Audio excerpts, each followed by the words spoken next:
Fin went and reached the place where the combat was to be. He saw no one before him, and he began to pace backwards and forwards. At last he saw the sea coming in kilns of fire and as a darting serpent, till it came down below where he was. A huge monster came up and looked towards him, and from him, "What little speck do I see there?" he said. "It is I," said Fin. "What are you doing here?" "I am a messenger from the king of the big men. He is under much sorrow and distress. The queen has just died, and I have come to ask if you will be so good as to go home tonight without giving trouble to the king." "I shall do that," said he, and he went away with the rough humming of a song in his mouth. Fin went home when the time came, and lay down in his own bed, at the foot of the king's bed. When the king awoke, he cried out in great anxiety, "My kingdom is lost, and my dwarf and my lapdog are killed." "They are not," said Fin. "I am here yet, and you have got your sleep, a thing you were saying it was rare for you to get." "How," said the king, "did you escape, when you are so little?" "While he is enough for myself, though I am so big." "Though you," said Fin, "are so big and strong, I am quick and active." Next night the king was for going, but Fin told him to take his sleep tonight again. "I shall stand myself in your place, or else a better hero than yonder one must come. He will kill you," said the king. "I shall take my chance," said Fin. He went, and as happened the night before, he saw no one, and he began to pace backwards and forwards. He saw the sea coming in fiery kilns and as a darting serpent, and that huge man came up. "Are you here tonight again?" said he. "I am, and this is my errand."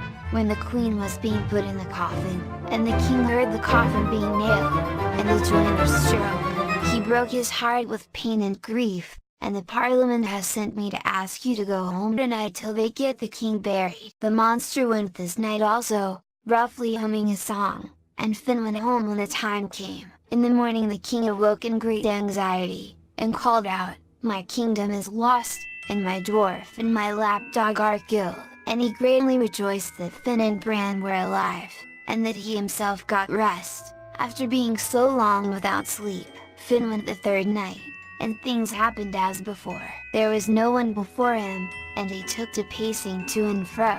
He saw the sea coming till it came down below him. The big monster came up. He saw the little black speck, and asked who was there, and what he wanted. "I have come to combat you," said Fin. Fin and Bran began the combat. Fin was going backwards, and the huge man was following. Fin called to Bran, "Are you going to let him kill me?" Bran had a venomous shoe, and he leaped and struck the huge man with the venomous shoe on the breastbone, and took the heart and lungs out of him. Fin drew his sword, Maki Luen, cut off his head, put it on a hempen rope, and went with it to the palace of the king. He took it into the kitchen, and put it behind the door. In the morning the servant could not turn it, nor open the door. The king went down. He saw the huge mass, caught it by the top of the head, and lifted it, and knew it was the head of the man who was for so long a time asking combat from him, and keeping him from sleep. "How at all," said he, "has this head come here? Surely it is not my dwarf that has done it." "Why," said Fin, "should he not?"